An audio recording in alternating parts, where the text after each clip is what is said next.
Dalam setiap bulan, walau tidak teratur, ada pertemuan yang saya lakukan dengan para think tank senior. Mereka kebanyakan sudah pensiun, ada mantan tentara, mantan pejabat negara seperti menteri, pegawai negeri, atau pengusaha. Usianya di atas 60-an, bahkan ada yang 78 tahun. Pertemuan kami di mana? Saya atau kita mengambil sebuah kantor di bilangan Jakarta Selatan, kantor kecil yang isinya meeting room, ruang tamu, dan hanya satu office boy. Tempat ini tempat kami biasa melakukan brainstorming. Kelebihan dari para senior itu, karena mungkin latar belakangnya memang orang pinter, mereka semua hobinya baca. 1 tahun bisa puluhan buku mereka baca jika diakumulasikan. Buku berat semua. Buku e-book Amazon Kindle, buku import langsung dari Amazon hardcover juga mereka beli. Kalau mereka argumen filosofis banget, tidak ada berdebat, tidak berbasis pengetahuan. Misalnya tentang ekonomi sosialis yang berujungnya komunisme. Buku Karl Marx yang Das Kapital sudah kami baca dan berdebat puluhan kali. Buku ekonomi dunia modern sampai pada yang klasik sudah jadi santapan harian mereka. Sehingga kalau mendengar debat mereka, kita bisa seperti kayak anak SD, bengong aja. Common sense, akal sehat tanpa knowledge dengan mereka jadi lucu. Di dalam diskusi, jika kita berada di tengah mereka, jangan coba-coba nyeletuk karena pasti ditanya apa latar belakang pemikirannya dan apa landasan ilmu yang barusan dipertanyakan. Contoh diskusi kemarin, Mas, apa pendapat Anda tentang ideologi Indonesia? Apa ideologi bangsa Indonesia kini sekarang? Demikian pertanyaan dibuka ke saya oleh seorang yang paling banyak ilmu ekonominya menurut saya. Saya jawab, Pancasila, Bhinneka Tunggal Ika, NKRI, dan UUD 45. Kalau disingkat PBNU. Demikian saya menjawab. Itu bukan karena saya dari keluarga NU, tapi dari dulu itu yang ada di benak saya. Pancasila, Bhinneka Tunggal Ika, NKRI, dan UUD 45. Dilanjutkan olehnya. Oke, kita ambil kata Bhinneka Tunggal Ika. Saya mau mengingatkan beda loh Bhinneka sebelum kemerdekaan 45 dengan Bhinneka sekarang. Saya tanya, kalau ada uang 10 triliun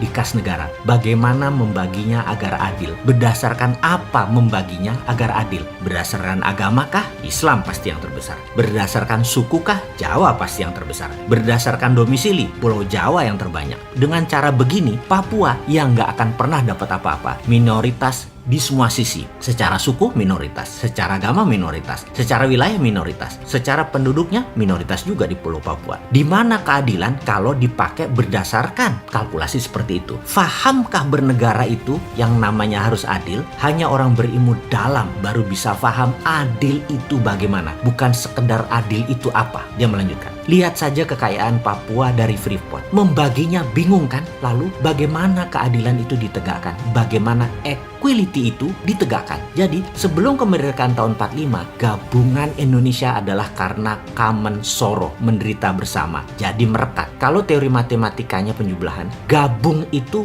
penjumlahan. Kalau sudah merdeka, maka equation atau rumusnya bukan penjumlahan lagi, tapi bagi-bagian atau share. Catat, sebelum kemerdekaan adalah jumlah, setelah kemerdekaan adalah bagi. Itu rumusnya. Ulangi sekali lagi. Sebelum kemerdekaan adalah jumlah, setelah kemerdekaan adalah bagi. Beda Bhinneka Tunggal Ikanya dengan pra kemerdekaan dengan sekarang. Kalau begitu, jadi kita harus definisi ulang Bhinneka Tunggal Ika karena kita sudah merdeka. Definisinya harus beyond kemerdekaan. Ideologinya dulu common sorrow, sekarang beda. Ini harus didefinisikan lagi cara mensejahterakan rakyat. Sekarang ini ketergantungan dengan impor pangan sudah keterlaluan. Kita sangat bergantung pada negara luar, keterlaluan. Kita tidak dibikin sendiri seakan-akan oleh pemerintah sekarang, padahal mudah sekali untuk membuat sejahtera itu. Sejahtera adalah ketika semua kebutuhan dasar sebuah rumah tangga sudah bisa terpenuhi dan masih terdapat uang sisa di kantong sebagai disposable income, maka rakyat sejahtera. Kalau tidak punya uang sisa, uang pakpo atau habis, rakyat tidak sejahtera. Ukuran sejahtera adalah adanya disposable income yang dimiliki setiap keluarga. Semua bisa dibuat rumus matematisnya. Demikian dia memulai keilmuannya di papan whiteboard. Dasar pertama, bagaimana mensejahterakan rakyat. Bagaimana bisa SPP, sandang pangan papan, terpenuhi dengan cepat. Salah kalau fokus di growth ekonomi seperti sekarang itu terus digadang-gadang pemerintah, yang ternyata menimbulkan ketimpangan sosial, tetapi harus fokus pada equality, kesamaan kesempatan peluang yang adil dan mudah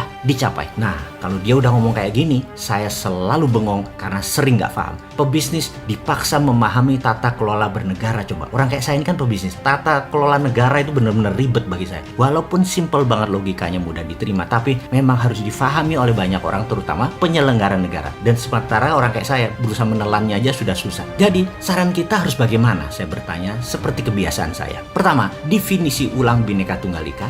mendefinisi ulang Pancasila, Panji Negara juga harus didefinisi ulang, dimaknai baru, diurai baru. Dia melanjutkan, sama seperti impian. Kalau impian kamu sudah tercapai, rekening di bank sudah 10 digit, posisi jabatan baik, keluarga baik, kesehatan baik, maka kamu harus membuat impian baru yang lebih powerful lagi. Kalau tidak, kamu akan dry out, kering hidup kamu, tidak berwarna hidup kamu, tidak colorful, tidak live the life, garing, kriuk kata anak sekarang. Filosofi bangsa inilah yang membedakan bangsa satu dengan bangsa yang lain. Yuk, siapkan negara Indonesia ini menjadi pemenang nomor 1 dengan kekuatan kendali atas pangan, dengan membangun food integrated industrial complex. Saya kemudian berkata, duh kok saya bengong ya jadi pelongo-pelongo.